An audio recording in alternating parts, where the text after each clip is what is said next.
Hello and welcome to another episode. If you've clicked on this and wondering, did I really pull 3 kids out of school and move to homeschooling? Yes, it is partially true. My daughter, who was in grade 3, we've already tried a public school and I didn't feel like the bullying and the mental health well-being was managed well. I didn't feel like there was enough resources and I felt like she just got lost. And I didn't feel like there was really any education on what a high-masking neurodiverse girl looks like.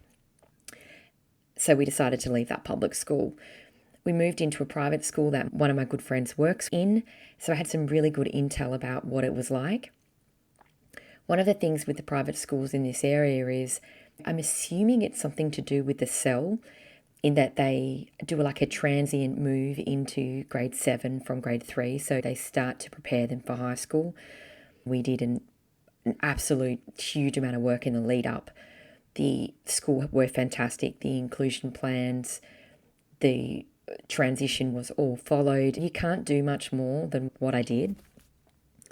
And we had the best setup possible. However, it wasn't enough. I think the jump from having a classroom teacher that my daughter just really connected with to, subject changes and a violin and a laptop and Japanese and a lot of the extras that come with private schooling. And I absolutely would recommend this school to someone else who was academic. It is a really good school. However, probably the high amounts of pressure that my daughter felt and the decline in her mental health that moved quite rapidly.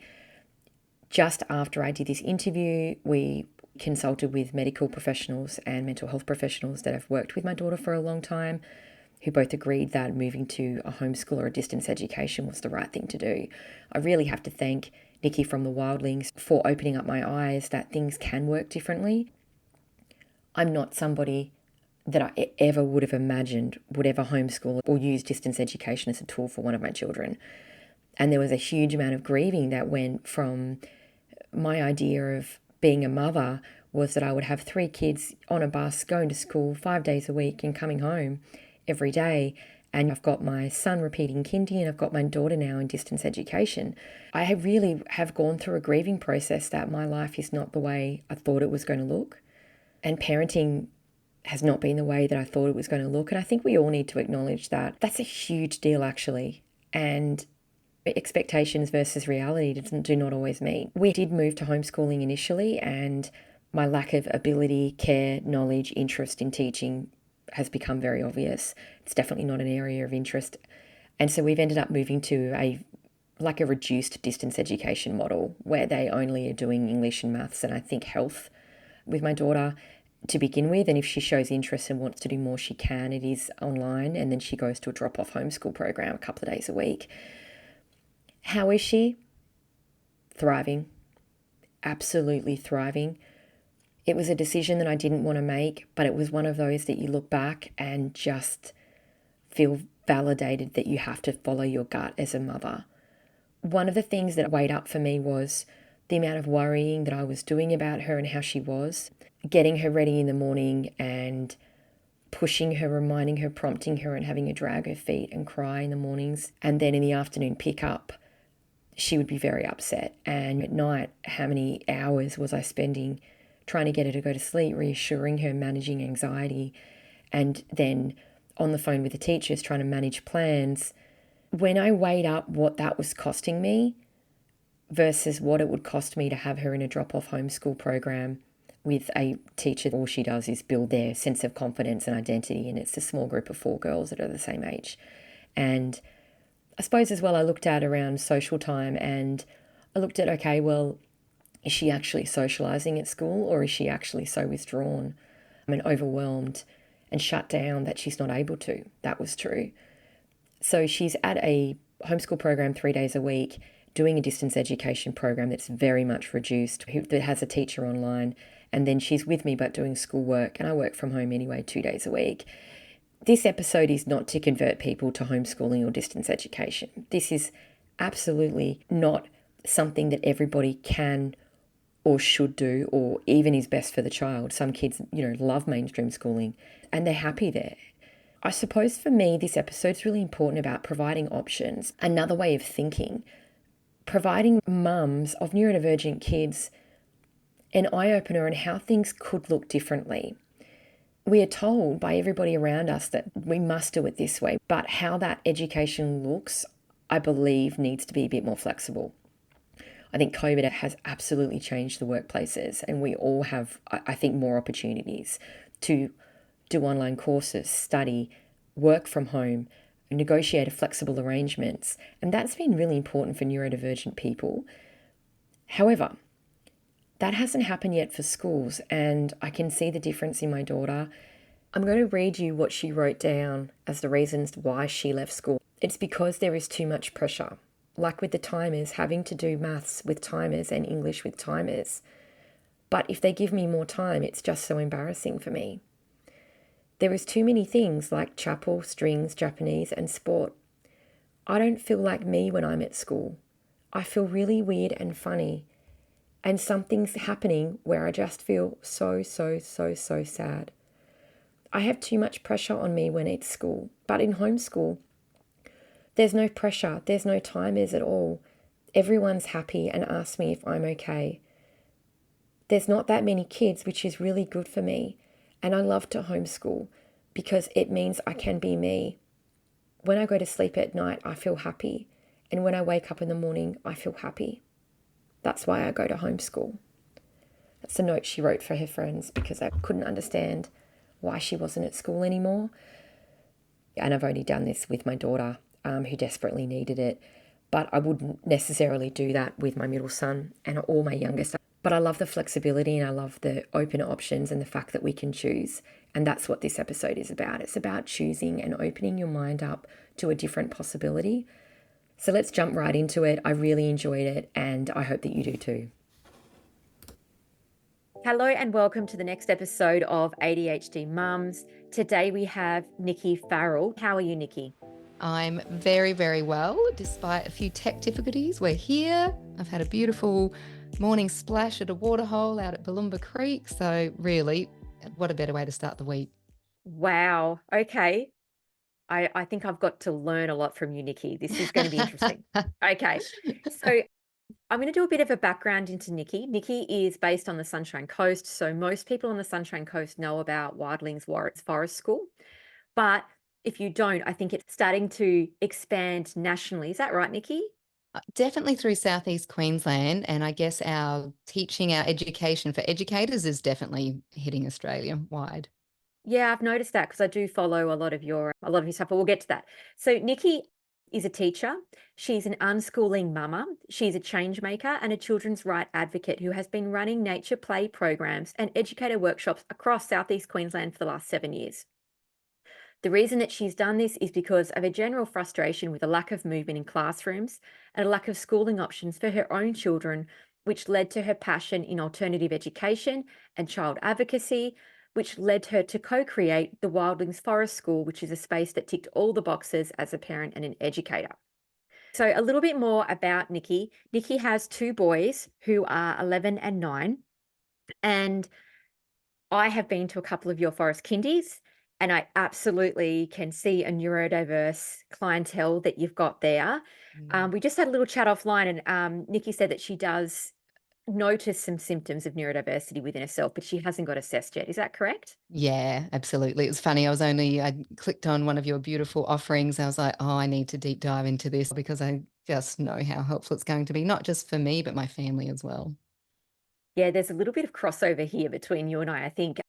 It's really funny because I have been kind of circling Nikki for a while and I've been to her forest kindies a couple of times. I've always just assumed that you and your co-founder and everybody was neurodiverse. And when I go to the forest kindy particularly, I'm like, wow, this is right up my alley. And I love the parents there.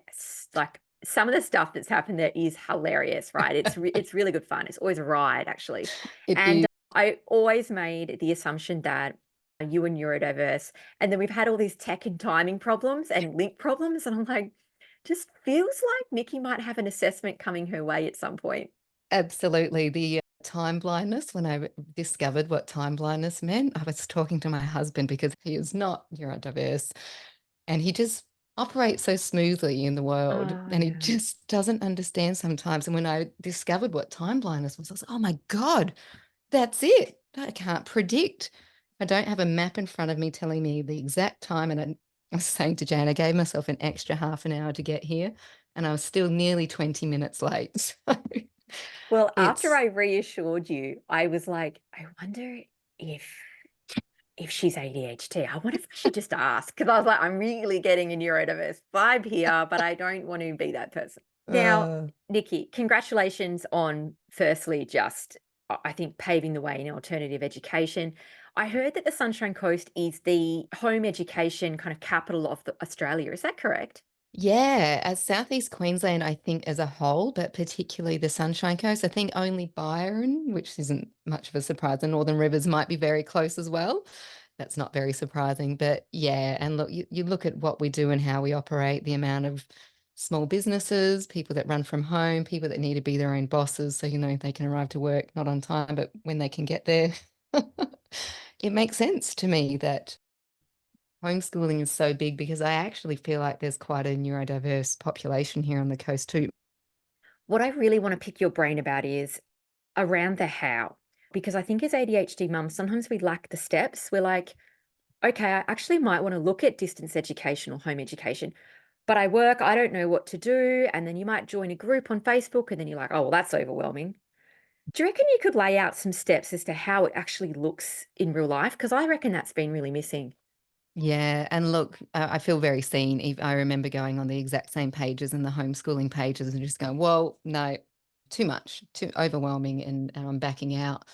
I think what's helped me is being a teacher and seeing the other side of it, and realizing when I had my own children that I didn't actually want that for my own children, and that was a really huge. And to be honest, it took a lot to admit that admit that I'd been part of the problem as a teacher as well, and that I hadn't treated children how I would like my own to be treated. And I didn't realize that until I became a parent. And so the how for me, with the suspicions that I have about where I might lie on the spectrum or spectrums, is that unschooling works best for me because it is just flow, and I can go with my own flow and with my children's flow as well.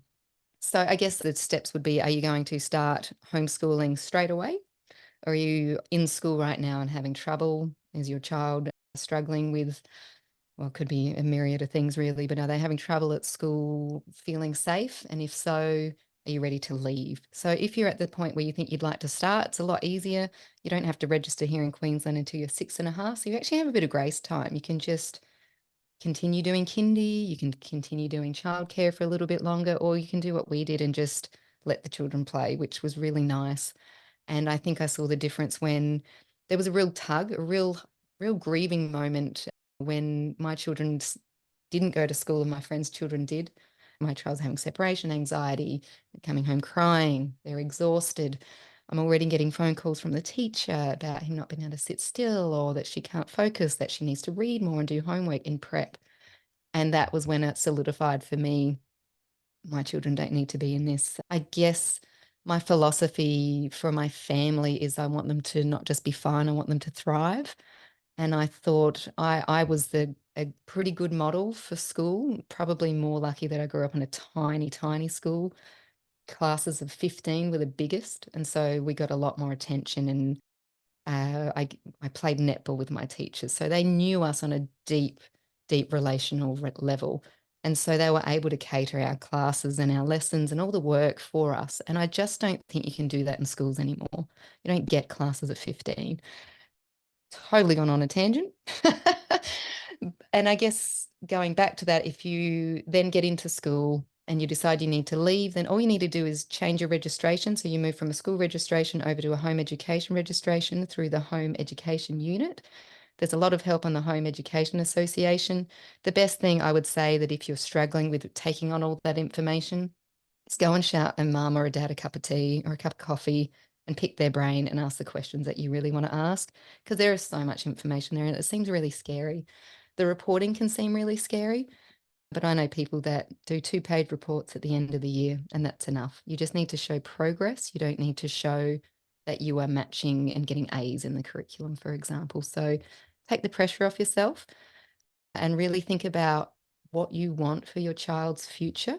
And I would say it's probably good well-being, health, mental health, physical health, emotional health, and then how can you support that? And if you can't, then how can your network or people in the homeschooling network support that? Because you don't have to do it on your own, and you shouldn't. It's too much. It's too hard. If I was doing it on my own, my kids would be at school flat out. So, yeah. Yeah, I love where this is going. I'm a little bit concerned I'm going to end up a hardcore homeschooler by the end of this conversation. So Welcome to the I'm a club. little bit nervous. It does feel a bit like a cult. Yeah, Coming down to Wildlings, people come not intending to homeschool, and then somewhere along the line, they dip in, they'll take a child out for a mental health day once a fortnight, once a month, and then suddenly they find themselves homeschooling. And there's very few that turn back, which I think is the green flag for me. If I saw more people coming in and then going out and back to school, I'd go, oh, maybe there is something missing. Maybe this is better for my child. But that's the individual thing too. I know families that have got one child in school and one homeschooling, because education needs to be individualized. We talk about it in the schooling system is differentiation, but how much can we truly differentiate when we've got 25 and 28 children in a class and a curriculum to get through and a really packed calendar? So yeah, there might be a few that convert.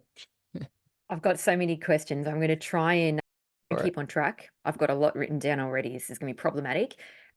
This question's out of nowhere, and I know that's without notice. There's been a big outcry around the special schools in Queensland shutting down, and they changed the intellectual disability. Now they've made it so low that it's so difficult to get into those schools, right? So there's a couple of kids at our school who their parents really want them to be at a special school, but they can't get in. So they're coming across to another school, and then there's a lot of resources being used with those children, which is fair enough. I mean, absolutely, Mm, as their parents, I would want that, and I'll be actually doing exactly the same. mhm, However, from the teacher's point of view, it's a complete mess, right? And I can only imagine what they go through every day. And I'm hoping that they actually go ahead and overhaul the entire system because of the special education school being taken away. mm. What impact do you think that's going to have on the schools as that happens? Do you think it will be positive or negative? Mm. I'm going to speak from, I guess, anecdotal personal experience more than try to cover, I guess, what everybody thinks. I didn't work in our special education unit at the school that I worked at here for a year between my children.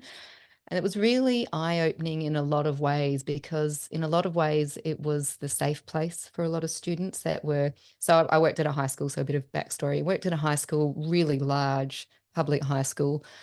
And I guess the special ed unit was where the numeracy and literacy generally was taught. And then students would go out into the mainstream. I'm sorry, doing air quotes here, for most other classes, particularly the electives. But quite often they'd come for lunches, they'd come for extra help with extra subjects, tutoring, or if they were just having a rough time. So while we weren't a special school as such, most schools will have, particularly bigger schools, a special education unit, and they'll be called different things: learning units, learning centres, whatever you like to call them. They're places where people will get accommodations and the help that they need to make their journey easier. Well, not even easier, just sometimes just neutral. I They were full. They were packed. We were under-resourced. We were understaffed then.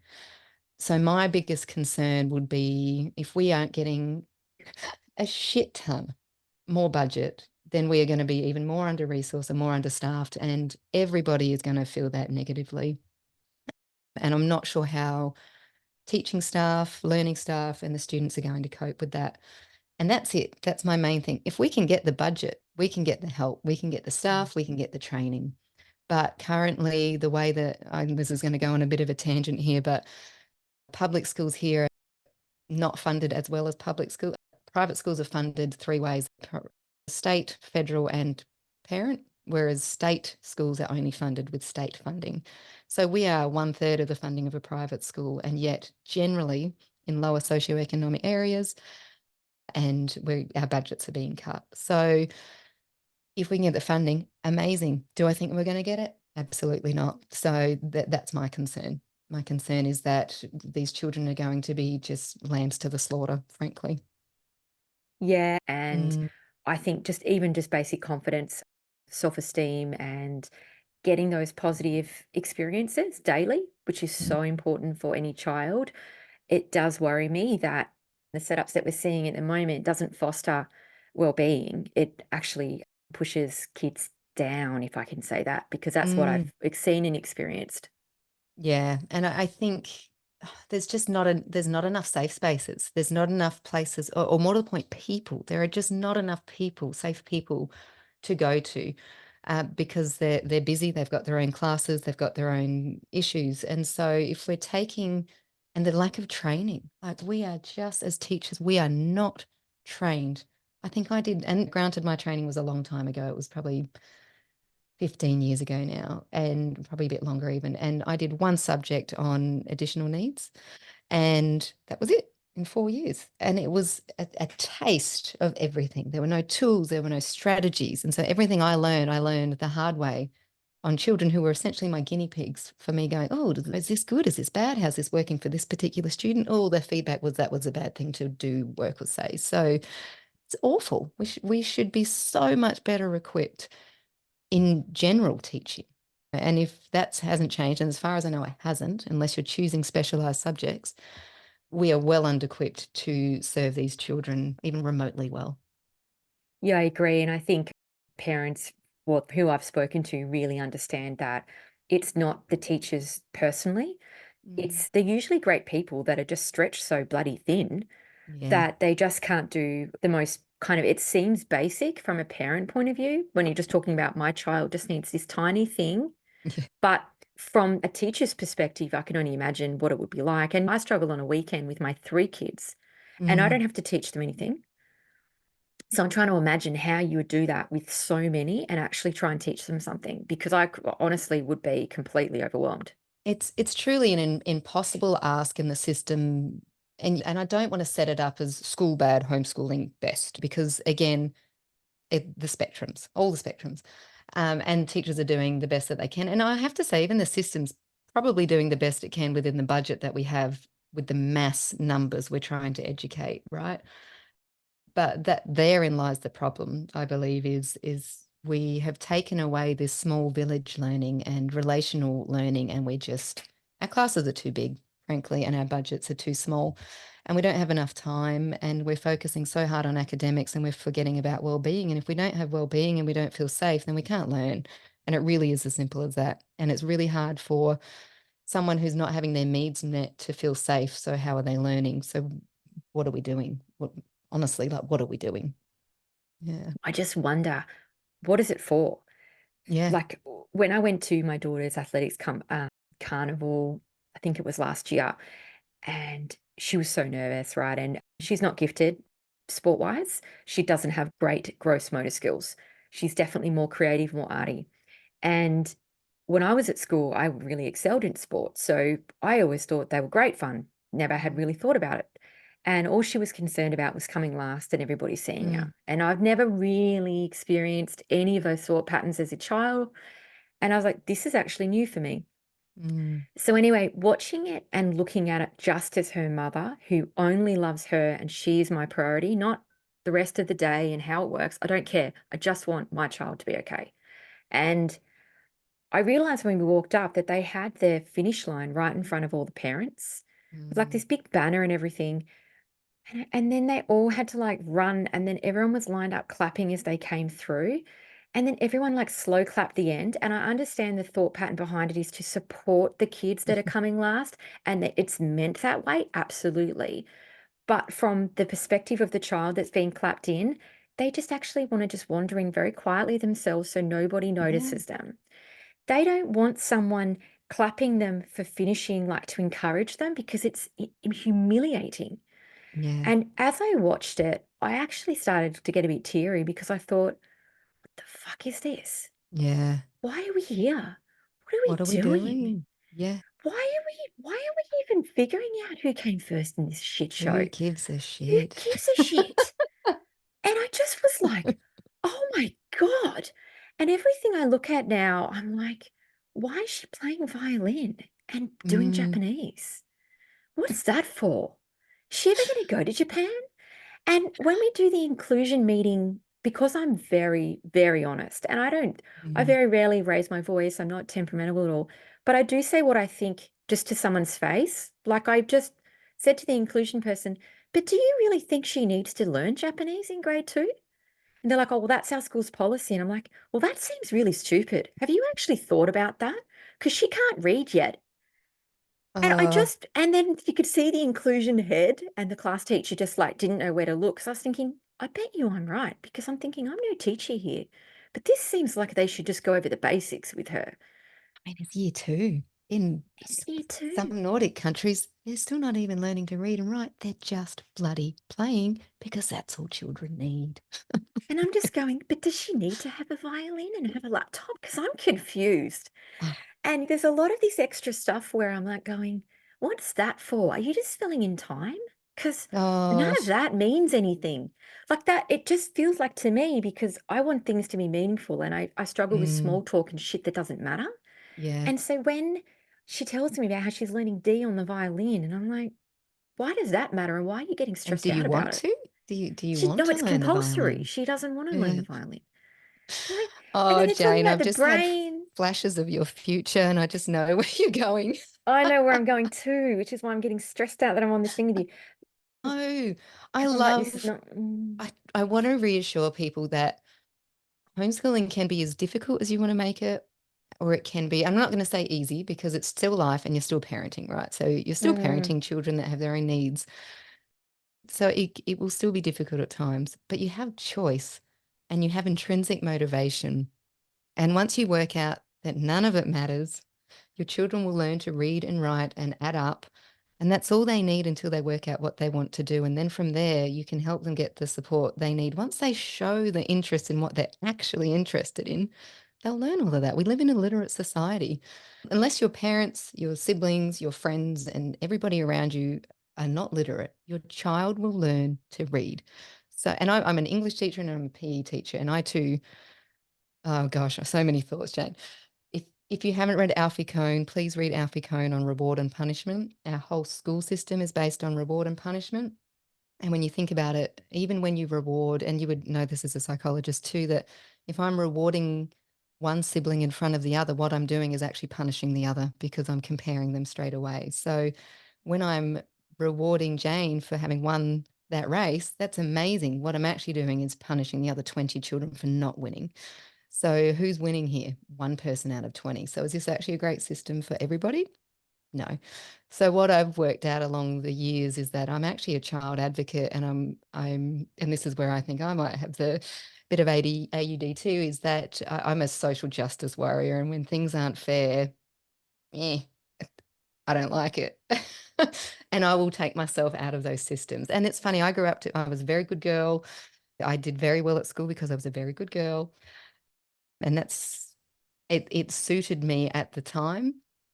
But the older I've got, the more the ick I feel around it because I don't believe in it now. And I look at children on days like today when my children have been out at the waterhole on a beautiful day with 20 other children playing and learning really naturally. And we saw the school buses go past as we were driving, and I went, oh, my heart mm. breaks. But I've been in this for a long time, right? And I know my children are reading, they're writing, they're playing, they have great relationships. What more do I want for my children? So why am I making them do these other things? It's because we're schooled and our whole system is based around being schooled in all ways, shapes, and forms. And some of this will feel really controversial and will bring up a lot of feelings in people hearing this. And some of you go, oh, this woman's crazy. Is how are my children going to learn and read and write? It's all very easy for you as a teacher. Um, I don't teach them. I don't teach them anything. I don't follow a curriculum. I don't do workbooks. I don't do worksheets. I am the as farthest left unschooling. I'm not a radical unschooler. Like I don't have unlimited access to screens or unlimited access to the fridge or whatever food they want to eat. But as far as education goes, they're they're not on their own, but they learn themselves. And that seems like a crazy radical idea until you read a bit. Peter Gray's Free to Learn, when he's an anthropologist and psychologist, and he talks about how we grew up in villages and we learned through osmosis by viewing and observing the adults and our aunties and uncles and friends around us. and we'd kind of veer towards who we felt safe with and what activities we were interested in, and that's how we would learn. And we did. So I think we need to redefine what success looks like. I think we need to redefine what we think happiness is. And from there, we just start slowly making changes. It doesn't need to be straight away. It doesn't need to be 5 days a week. You can talk to your school about doing part-time. A lot of them will arc up about that, but they'll take your enrollment because that's how they get funding. So just quietly, you won't get a letter from your school until you've reached 80% attendance rate. So if you've taken 20% of your time off, you'll get a letter. You won't get a call from anybody until a few more days after that. It's around 60% when they might come and do a welfare check. But if you have a relationship with your school and they know what you're doing and they know that you're going to Wildlings or gymnastics or something that really helps fuel your child's well-being, I don't know many that have said absolute no to that. So dip your toe in, see what it's like, join a homeschool co-op, just start your own. And by a co-op, I just mean grab some friends, play together and see what comes up and out of that and follow the children's interests. And it also doesn't have to be forever. If you go, that was great for a year, but holy crap, I'm overwhelmed. I'm not dealing with this. I need more time. Put them back in school. It doesn't have to be forever. So Yeah, take the okay. pressure off yourself. Yeah, I do know what you mean with the rewards and punishment because that's become a real problem for me hearing about that. Mm. And the amount of pressure and stress that my daughter's under in grade 3, and then the way that they reward the kids that do this, like do the homework, and they reward this, that do that. And then everyone else is just like kind of left sitting there watching the other ones get rewarded. And I'm like, Yeah. that's And actually really feeling fucked dumb. up and Yeah. feeling dumb. And then, because I said to my daughter, do you want me to just write a letter? Like, I'll just write a letter and say you didn't do your homework. Like, I don't care. Like, it's not, you're not Mm. doing it for me. There's, I said to her at the start of the year, I don't actually care if you do homework or not. I'd prefer you didn't. Let me just write a letter and I'm pretty sure I can get around it. Let's not worry about it. And then she said the amount of pressure that the teacher puts on them to mm, get this thing done. She will actually like turn herself inside out to do mm. that, which is what you're talking about, that good girl behavior. And so, yeah, whenever anyone talks about high school, I'm always like, yeah, I don't know if we'll be doing homeschool. I'm just not sure. So as a Let's high school teacher, that's why I left, was the mental health. For me, it was, and it's not just school, right? Like I can't just say school's the problem because obviously there's family issues mm, and cultural societal issues as well. And I've got friends who are still high school teachers that saying the children that are coming through post-COVID are having a lot more trouble with school. So for me, I was just thinking these children don't need me to teach Shakespeare right now. What they need is an adult that they can talk to about their problems, but I'm not allowed to do that in an English no. class where I only have them for 3 hours. And if I can't do that for 6 hours a day, who the heck is? And it's a guidance counselor who has a lineup out their door. It's not enough. We're not resourced enough to deal with the issues that children, and sometimes it is really innocuous. To adults, it seems like something really minor, kind of we want to gaslight and say, oh, it's okay, you'll be fine, get over it. But it's really big for them as teenagers, and we forget how big our feelings are as teenagers and how important they are. And they're not allowed to talk in class, so they can only talk at lunchtime, and they're only talking to peers, so they're not really getting any adult perspective. So sometimes those things that are quite small, they're not able to talk to anyone during the day to make them smaller. It can be a really rough time for a lot of children in any school, but particularly in high school. And I kept finding myself saying, don't worry, school's over soon, and then you can get on with real life. And I went, holy shit, what am I saying? That this isn't real life? Because it's not. It's not. You nowhere in the rest of the world in your life will you hang out with only people of the same age, only studying the same thing, competing against your peers. I don't compete with any of my peers. I work so beautifully and collaboratively with my team. I've not done an exam unless I've studied. Why would I do an exam in my work? It's just ridiculous when you really start to think about it. So I'm getting very passionate. And again, I'm going to be making people feel really uncomfortable. Oh no, look, I'm here for it. Look, if people clicked on this episode, they're here for a reason. Let's talk about the elephant in the room because the Mm, people listening are going to be like, "Yeah, well, that's nice for you. You're yeah. probably, living in a $10 million house with Chris Hemsworth being your husband, and you've probably got the luxury. of not working. Like that's what people will be thinking, that that's Mm. not something that's attainable for them if they work. How have you seen people structure this around work? Yeah, look, and thank you for bringing this up because it's huge. And first of all, I want to acknowledge my privilege. I'm white and I'm heterosexual. So straight away, I move through the world in a lot easier way. So boom, there's that. Yes, easier. We were double income, no kids when I met my partner. Still do have still with my husband, and we co-parent really well. So I I was going to say lucky. Part of it is luck. Life is always part luck, and the other part is we've worked really hard to make that happen. We communicate really well. We've done courses on communication, and again, our motto is we want our family to thrive, and that's all of us individually as well as family. So we carve out space for all of us to get our own time. And I need that. Again, anecdotally, if I was doing this on my own, I would find it a lot harder than I do. So the privilege of being in partnership is easier too. Financially, I was teaching and then I was on mat leave. And to be honest, my husband left his teaching job right when we had our first child, made the decision to go back to university. So we were on Oz study and mat leave. So thank you, government. That's where my taxes went, and they came back to me during that time. And then I started this business, and we didn't pay ourselves for nearly 2 years. It was definitely 80 months. Then it was $50 a week. Then it was $100 a week. We were skint. We were on the bones of our bare butts for a couple of years, but I knew this is what I wanted. So I took my long service for a day a week for 6 months, I think, if I've got that right. I don't think it was a year. I'm sure it was 6 months. And then I made the leap and went to do this. I was going to say full time, but it's never been full time. I've never worked 5 days a week in this business. Officially, I've definitely tapped in for a couple of hours here and a couple of hours there. And in the early days, I worked nights, and I had my lines were so blurred between home and business, and definitely touched on burnout at points.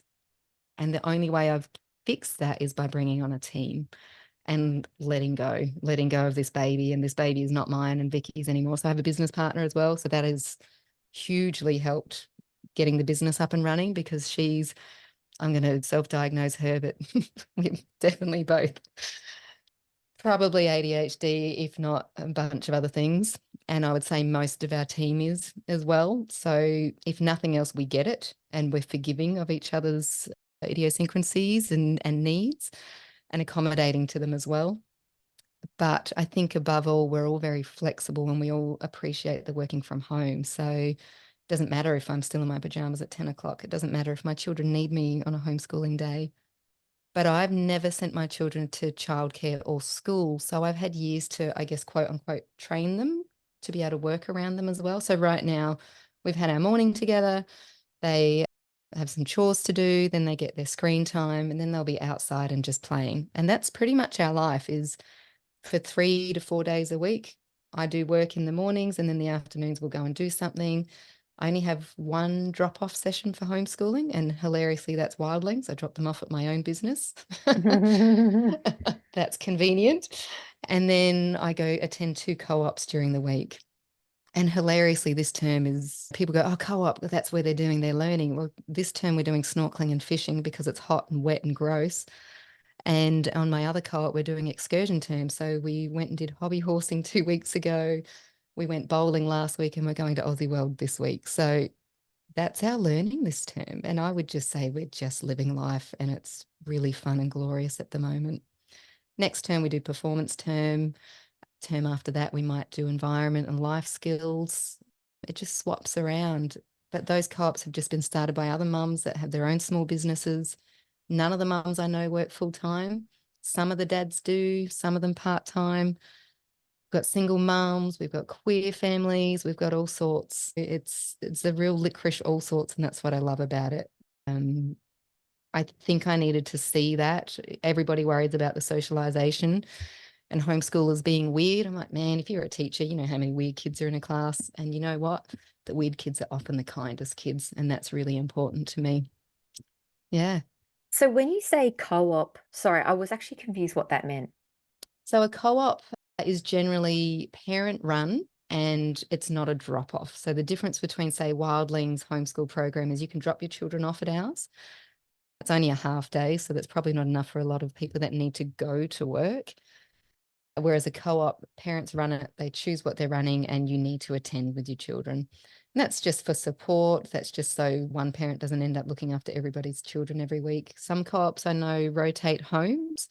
And so two parents might stay for each week and two different parents. So you might get a couple of days off per week or per term. There's all sorts of drop-offs around the Sunshine Coast. Some run under family daycare. Some run under the radar, I'll be quite honest. Some are more like babysitting. There's a real array of what's available. But we are so lucky here on the sunny coast. We've got robotics, we've got Lego, we've got dance, we've got aerial silks, we've got, if you name it, someone's essentially running something that your child is probably going to be interested in. And if they're not, if you put your hand up and say, hey, I'd like to get Jane in to run Psychology 101 for children, you'll get a group of people that will do it. So most people only don't offer drop-off because they want to be insured, and it's a little more difficult to run drop-offs and get insurance. It's possible. We run a whole course on it, but it just takes a lot more to set up the business side of things and get insured for it. Yeah, okay. So around work then, Mm-hmm. because I'm keen but also confused and having time out. So when my daughter was in prep, I immediately couldn't cope with some of the things that went on.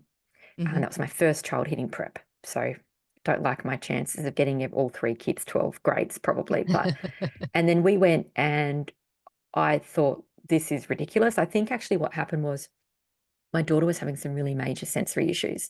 So it took 90 minutes to put two pairs of socks on, so a pair on each foot, and then the shoes. That was 90 minutes, 90. So at Why the are end we of the wearing shoes first, in a classroom? oh, it was ridiculous, right? The end of the first term in grade 1, I said to the teacher, oh, geez, it's been a bit of a term, hasn't it? And she said, oh, yeah, yep, it's been a bit of a term. Looking forward to when we start basically doing some teaching next term. And I said, what was that? And she says, oh, we've just been revising last year. We actually haven't started the curriculum yet. And I'm like, what was that? So I've just been doing 90 minutes of schools at shoes because I thought that she should come. And you actually haven't started teaching the curriculum yet because you're still revising from last year. And she's like, yeah. And it was at that point that we bought a caravan and went around Australia in a caravan because I was like, well, doesn't seem like missing terms fucking matters at this point. Like, apparently they're not even learning stuff half the time. But I suppose having the kids with me a lot was really difficult.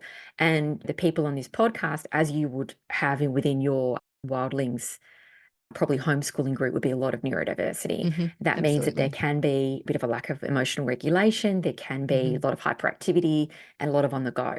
That can be really draining for parents because I think you do get less downtime than a neurotypical family.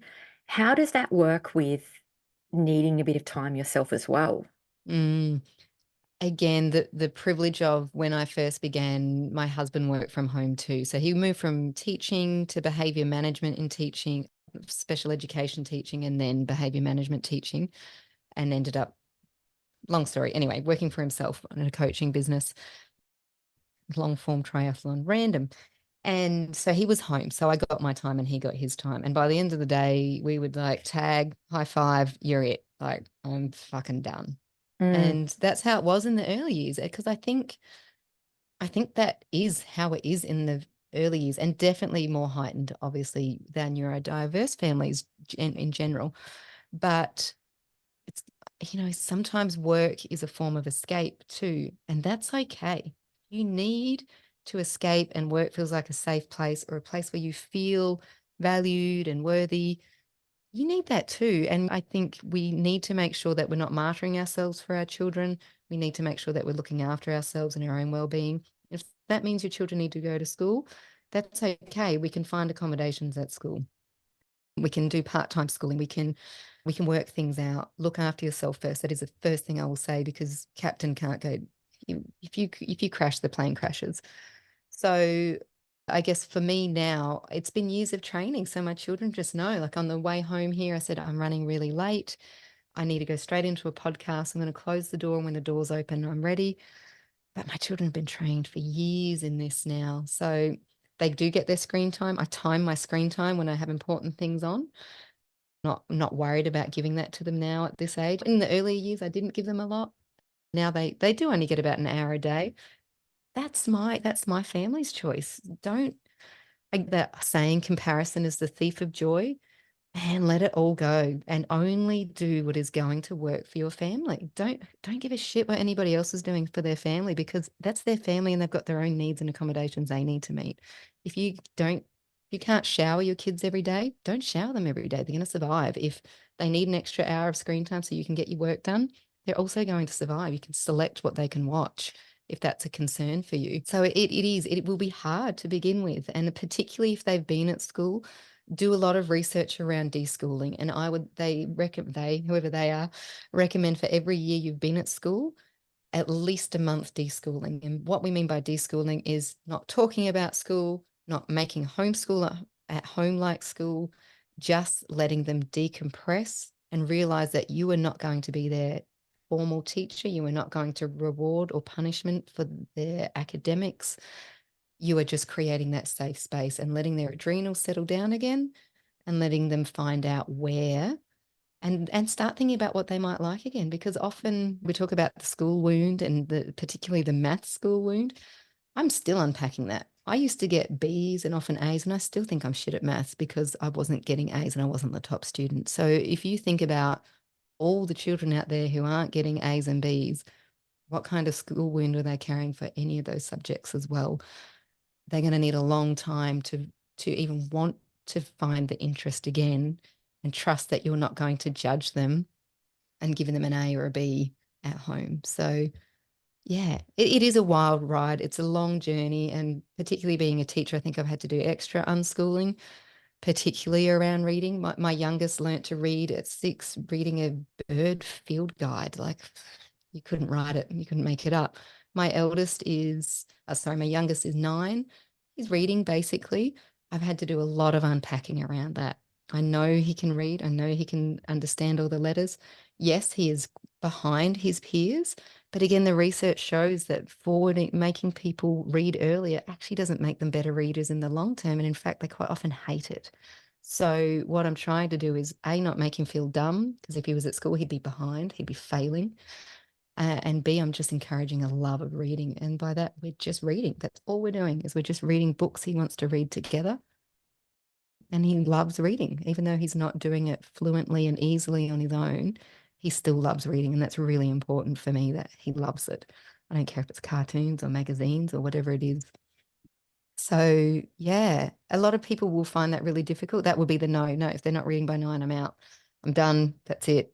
How can he be successful? But I've been around it enough now in the community to see, I know children that didn't start reading until they were 14, 15, wow. And they went from what to reading novels within 2 weeks. So we have been schooled our whole life and we don't know anything outside of school. And there's this saying that if schools taught children how to walk, we would assume that teachers need to teach children how to walk. It's the same with reading. We assume teachers need to teach children how to read. It's not true. Children will learn it if they're in an environment where it's available. So you do need to be able to resource yourself, but that's what libraries are for. They're the greatest asset we have as communities. So yeah, I don't know what tangent I started on. Oh no, I love that. I'm fascinated. How's your neuro spicy diagnosis going? What I've got a few bits of feedback for you after we finish recording. No, I'm just joking. I want to address just another elephant in the room.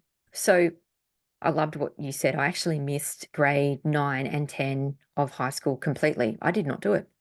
And I changed schools and went back into school in year 11. And there was this whole thing from my parents around, how will she possibly be able to do year 11 without doing grade 9 and 10? Now, let me tell you, I decided that I wanted to be there and I wanted to study psychology. So I got nearly a perfect score in my HSC. And I actually have no idea why I would have done year 9 and 10, because I had such a horrible time there. So I refused to go. A complete school refusal. I did not go. And if I went there for an hour, I would then become physically sick and have to be picked up. So I had a very, very strong reaction to school, which is probably why I do have some stuff myself. Sorry, you go. Naomi Fisher calls it school can't. She's got amazing books for our communities. And she talks about even the language, school refusal. I'm not refusing. I can't. I It physically was can't can't. go. Yeah. Yeah. And it was can't because it wasn't, I don't really want to go. It was like, you will have to pick up my dead body Mm. and Hmm. drop me there and I will lay on the ground because I can't get up. It was Yeah. complete. And then as soon as I'd get there, I've seen photos of myself. I was so pale. I looked like a heroin Mm. addict. I Oh. was so stressed out. So I love what you said. I'm going to look up that book actually. Mm. My thought pattern is so around the objection, let's just say one of your children had a really strong interest in like marine biology or something, right? Hmm. Let's just say one of them goes, Mum, I want to be a marine biologist. And you're Yeah. looking at the entrance into uni and you're Hmm. like, oh, geez, this is a bit of a high mark that you're going to need here. How are you thinking that this is going to work moving into a year 11 and 12? Okay, remembering I've done a lot of letting go, so even some of this is going to be a stretch for people. The first thing is, whose timeline are we sticking to? Why do we need to be at uni at 17 and 18? Are Oh, we well, ready that's a for good point. I uni hadn't even thought of at that. 17 and 18? So why, if he's interested in marine science, why don't we go and see if there's some work experience we can do first and see if you really actually enjoy it? Because I thought Oh, I that's wanted a to good be a point. marine biologist. And then I spoke to someone that was doing it. It was like, ugh, it's actually just writing science reports. Did you like writing science reports at school? And I was like, no. I was like, don't do it then. Oh, clever. But That's a good point. yeah, but also you can, once you've turned, I don't have the dates off the top of my head. It's not 18. You might have to wait 1 year after most people finish year 12. You can go and sit a general entry test, get in that way. So that's one. There's over 200 different paths to getting into university. A lot of homeschoolers will start by doing a TAFE certificate. I've got friends doing a trade. I've got a friend doing aviation. He's 15, a certificate. And from there, they'll take that as recognised prior learning. They'll give you some credits. You can get in that way. You can do the early entry pathway. You can start uni early. They often don't need year 12 exams. What they want to see is evidence. So your evidence for your reports is enough. And same with a lot of, I think being a high school teacher also helps because I've seen many students say, for example, I want to be a doctor. Great. I didn't get the results. Oh, cry for days. I'm really upset. Actually, you can go and do this biomed degree. Yes, it's an extra year study, and then you're in anyway. So there's a bunch of different pathways to get in and around it. Ultimately, some people aren't going to like this. Universities are a business and they want your money. If you seem dedicated, they'll find you a way in. I think you and I are a bit of a problematic pair, Nikki, because I actually remember my first day of uni. I remember getting there and I was like pumped, right? I was so pumped. I was like, yeah, look at me. I got into the uni, right? Everyone talks about Mm. getting into uni. Now, remember, Yeah, I'm it's from an Tasmania, achievement, right? right? And when I sat down in the first lecture, I sat down like, look at me. I'm at uni. Look at me, right? I was so pumped. Mm. And I looked at the person next to me and I was like, hey, how are you? And he's like, yeah, yeah, good. And I thought, holy shit, how is he here? He didn't even go to year 12. I didn't even, he got 5 points. I don't even think he showed up. Maybe he wrote his name. And he was next to me. And I remember thinking, oh my God, I think everybody gets in. Because Yeah, at Tassie, in fairness, I don't know, some universities are different and there's different ways of whatever, but everyone gets in. And yeah, that was really shocking to me that I had basically turned myself inside out for 2 years to find that it really wasn't that big a deal.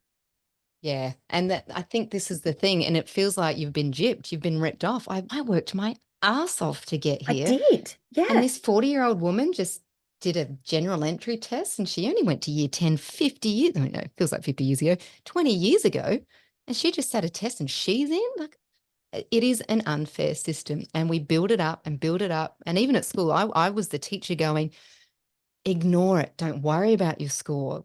Look at everybody that you know. And the Duxes are generally anxious, stressed out, and generally later in life, we find out that they Yes. probably missed a diagnosis as well, and that they probably worked their asses off and for what they're generally not in the university degree they started off in, and often they're still paying that HECS debt off. So are 17-year-olds truly equipped to make the decision that they want to spend that amount of money on studying a path that we know now most people have 6 to 8 careers at 17. So I won't be encouraging my children to go straight into university.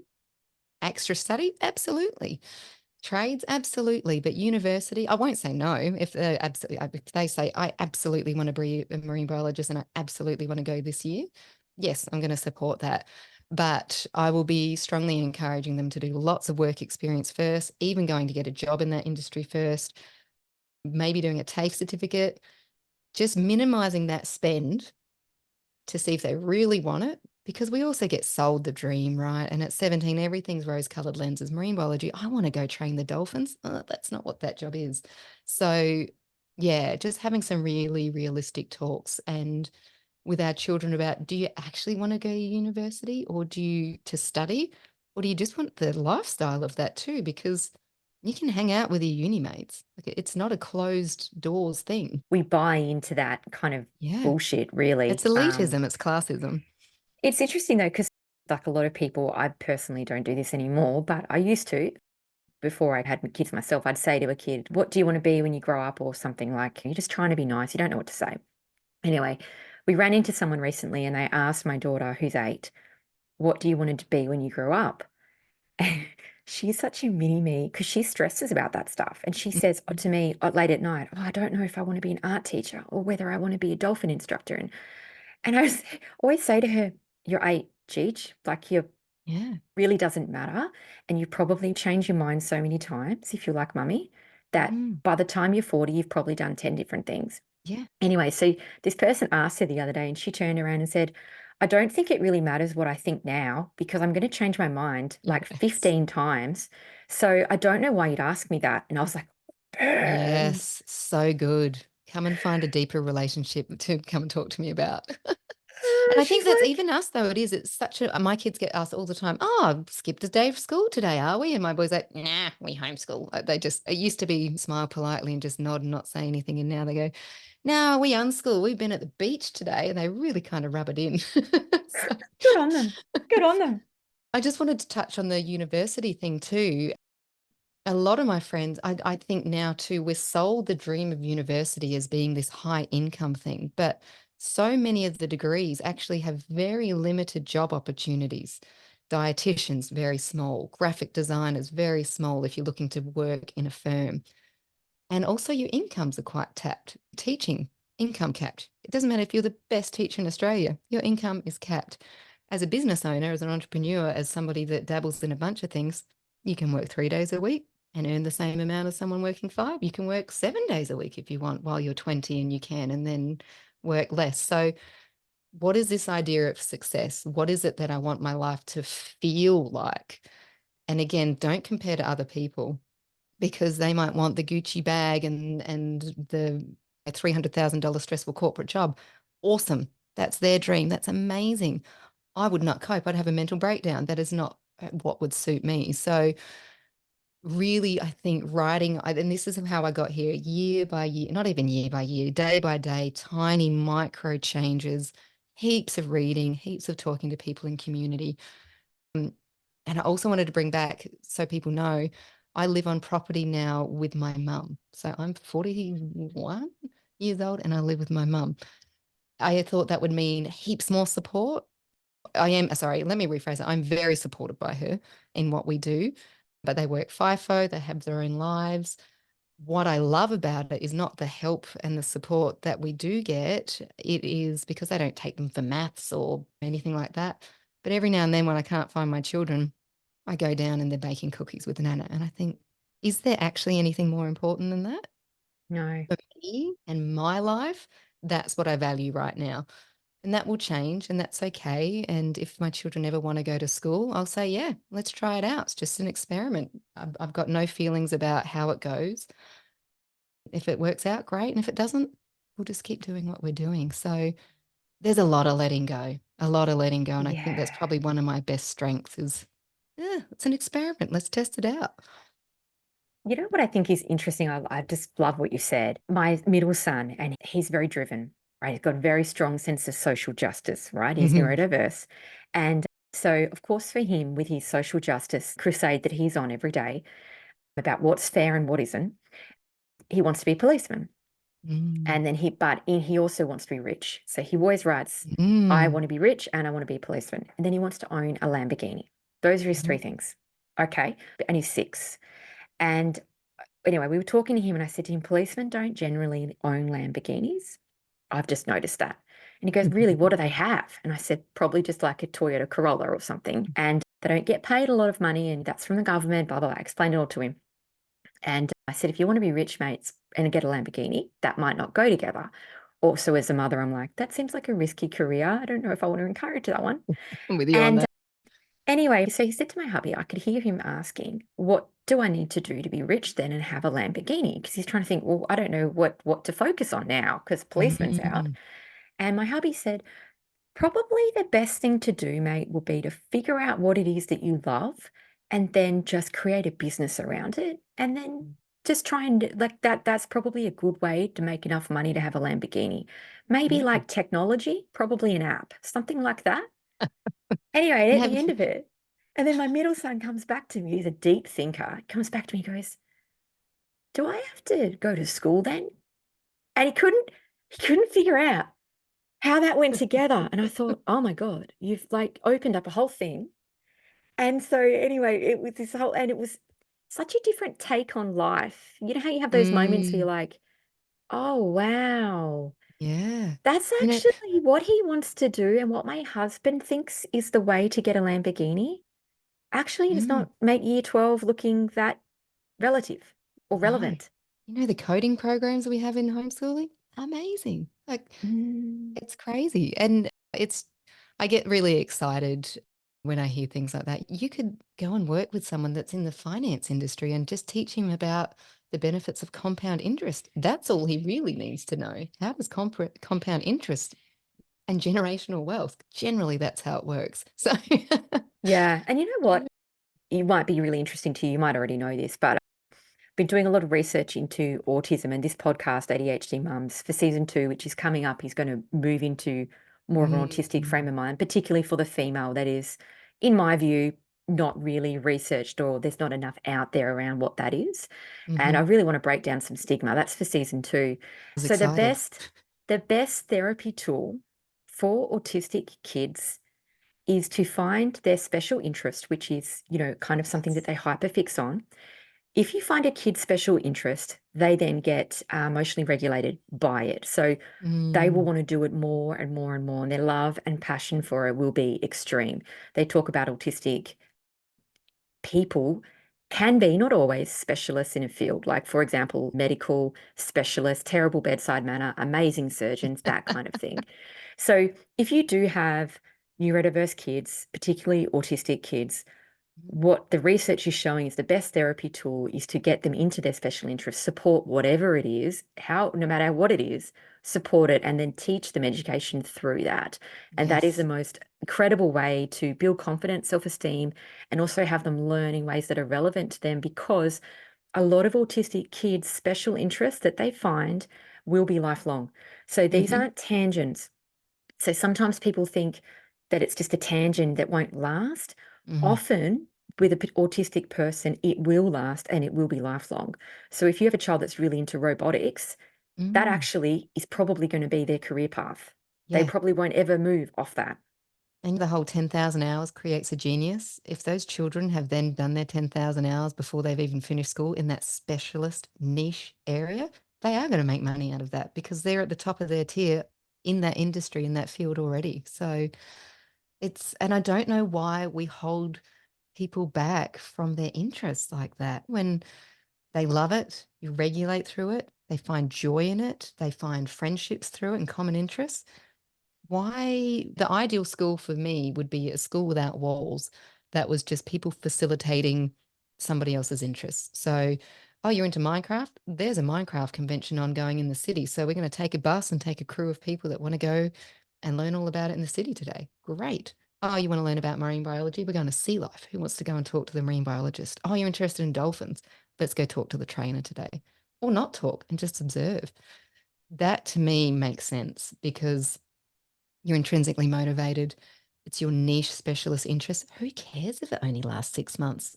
You're going to learn literacy, numeracy, social skills, all of the things you want children to learn through that niche. So Why not? And this is, I think, where you can dabble. If you can't homeschool, and there's plenty of families that you can't or can't right now, whether that's financial, emotional, whether that's just you getting your ducks in a row before you make the big leap, find their interests. And some of them don't know. Like my eldest feels that pressure too about what do you want to be? I think because our youngest is like, I'm going to be a soccer player and a carpenter. Like he's sure he's going to be messy. We might have burst that bubble. Like, well, you better get training, buddy. Like get out there. And he does. He goes out and soccer's his thing at the moment. But we're learning. We're learning about angles. We're learning about fractions. We're learning about speed. I'm not teaching him any of this. And in fact, I've learned so much about soccer through him. But that's a way you can dabble. And if they're not sure, then just again, it's just experiments. Do you want to go and try this? Do you want to go and try this class? If you don't like it, we don't have to commit either. You might, for your own sake, for you to get your money's worth, if it's a non-refundable term, you might want to say, we're going to experiment for 10 weeks. And I'd really like you to try and get to most of them. Knowing you're human, you're going to have sick days, you might need a mental health day. But so you know the expectation is 10 times we're going to go and try this. And then you can decide if you want to do it more or not. And that's okay. You don't have to do it for life. I mean, I think the accumulation of all my different careers has led me here. I think this is my lifelong thing, but already within this business, we're podcasting, we're doing online courses. Oh, we're starting at a shop. I need to follow the dopamine. I'm a dopamine miner and I can't get that in many other jobs. I need to be my own boss where I can follow that little dopamine hit over there and no one's going to have a go at me for doing that. And in fact, I succeed my version of success by being able to follow that. Oh, absolutely. I think you and I really align with that. And last night, my daughter was getting very stressed out about like some really simple maths that she had to learn. And I was in the background going to my hubby, but she's got a calculator with her. Do you remember? Do you remember when the teacher said to us, you Oh won't my have a God. calculator with us everywhere? And then I said to my hubby, look at my calculator that I carry around. It's called a phone. So why does she Everywhere. have to learn that shit? And I'm in the background just like heckling it. And he's going, be supportive. And he's right. Like I would never say that to her. But in my mind, I'm thinking, why are we doing this? Because like she's got a Yeah. calculator. It's there. Like, why?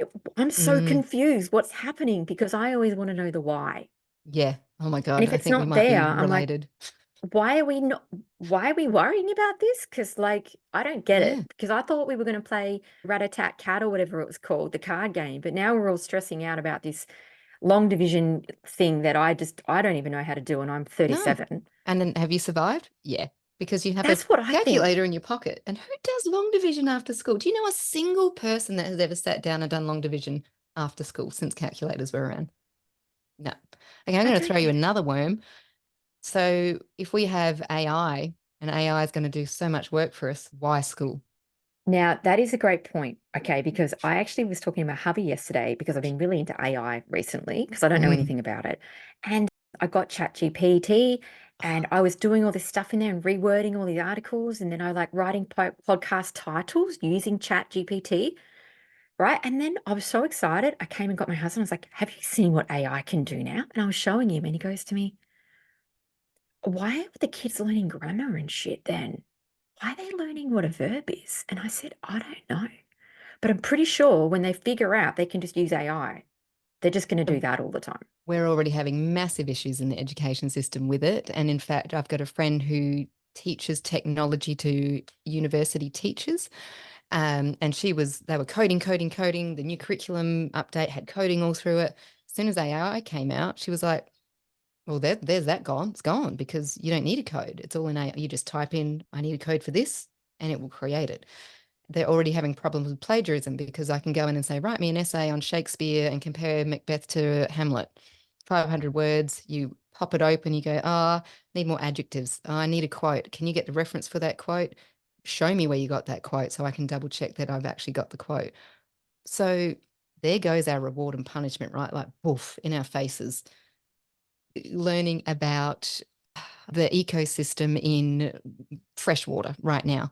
I'm not interested in it. I'm not going down that way. Yes, it's good general knowledge, but I can just go to this little device in my hand and go, hey, Siri, I'm at a mangrove and I want to know what that plant is. I'm going to take a photo of it. I'm going to learn it. I'm going to remember it because I'm standing here touching it and it's not in a textbook. like the more technology we actually create, the less reason I see for school. Well, I think that is a good place to end.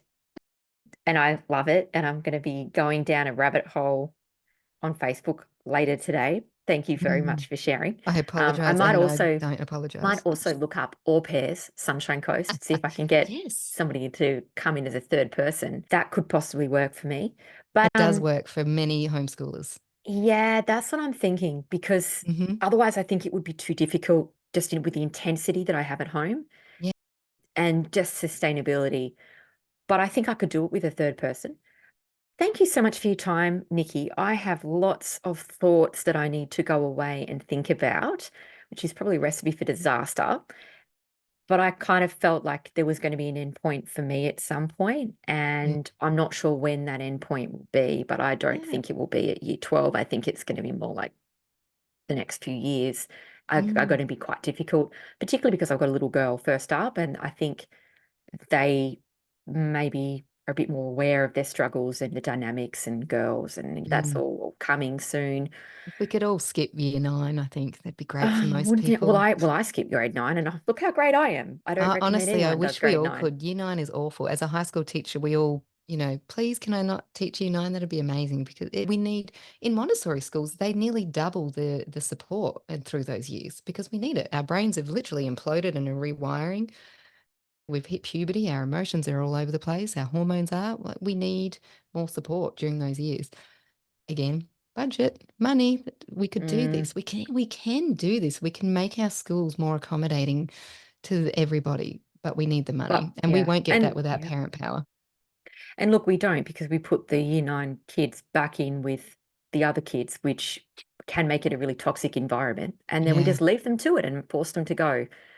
But anyway, I have my own personal problems with grade 9 and 10, and I don't recommend anyone does them. But in the normal schooling anyway. Thank you so much for your time, Nikki. This has been great. If you've loved this, then of course, get on, share it, like it. We've got a Facebook community, and I personally answer all of the questions for the moment. I might regret saying that at some point, and I might have to outsource to AI possibly. But for the moment, if you have any questions, jump in, and I am in there personally. Thank you so much for your time, Nikki. Oh, my absolute pleasure. It's been a joy. I'm pretty sure we're related. No, I I know. felt very seen. So thank you for your support and for being so patient as well. Thank you so much, Nikki. The key message here is you are not alone. Thank you for listening. Jump over and join the Facebook community. Submit a review on Spotify or Apple. Follow stories on Instagram.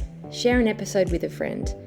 Everything you do matters and helps spread the word about what ADHD in females looks like.